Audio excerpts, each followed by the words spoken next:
Transcription number 76. I shall now give a brief survey of the provisions in the bill which are designed to encourage investments in productive enterprises, to stimulate higher productivity as well as exports, and to provide resources for expansion of industry. In order to encourage investment by individuals and Hindu undivided families in the equity shares of new industrial companies in India,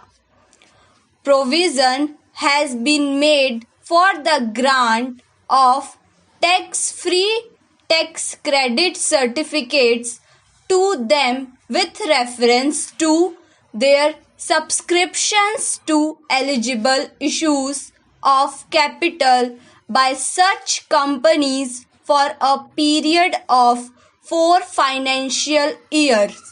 commencing with the financial year in which the investment is made. The amount of the tax credit certificates is to be calculated at a slab system of rates and will be limited to rupees 1,250 for each financial year on a total investment of rupees 30,000 under the original provision in the bill. Only the first subscriber to eligible issues of capital qualifies for the tax credit certificates,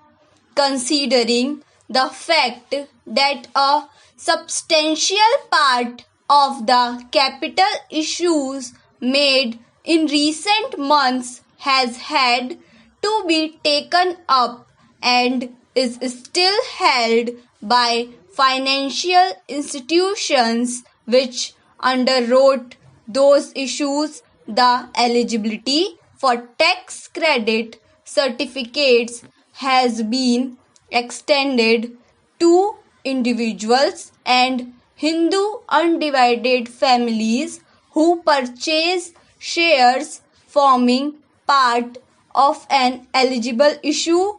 of capital from an underwriter declared as such in the relevant prospectus.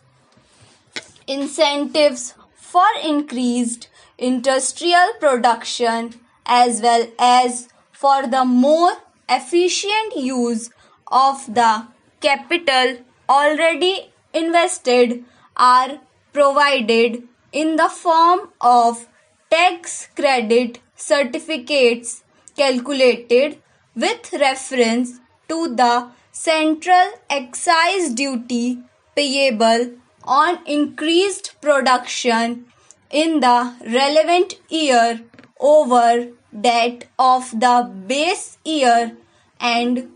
with reference to the additional amount of corporation tax payable by a company in the relevant year over that payably by it in the base year. The amount of the tax credit certificates granted for these purposes is required to be used for discharging debt obligations, acquisitions of capital assets in India, including construction of a building for a purpose of the business, and in the case of a company also for the redemption of its debentures. This would enable industrial units to pay off the monies which they had borrowed for expanding their productive capacity or alternatively to plough back a larger portion of their current earnings for the purpose of expansion. As stated in the Finance Minister's budget speech, it is necessary to provide some more assistance to our export industry on a discriminating and selective basis in order to mitigate the disadvantages under which it operates in the foreign market and to help it achieve its full competitive position. The tax credit certificates to be issued with reference to the value of exports will, I expect, provide an impetus for increasing our export potential and augment our foreign exchange earnings. In this connection, it is proposed to set up an advisory board on tax credit certificates for our exports to advise government regarding the commodities for which the certificates should be granted, as also the rates. The board will, wherever necessary, invite the commercial interests concerned to present their views before it. The Commerce Secretary will be the chairman of the board, and a senior officer each from the Ministry of Finance and the ministry in charge of the export commodity concerned will be members. The recommendations of the board will enable the government to take informed decisions with regard to the grant of these certificates.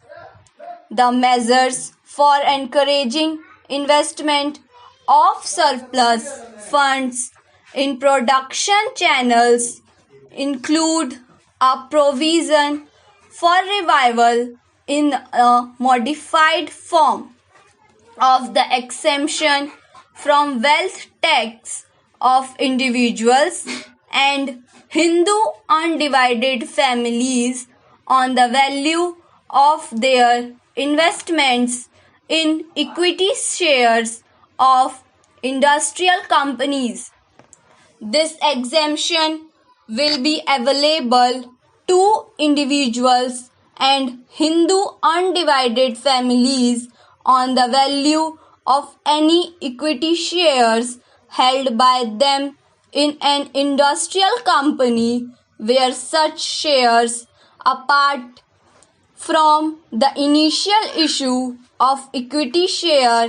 capital made by the company after the 31st March 1980,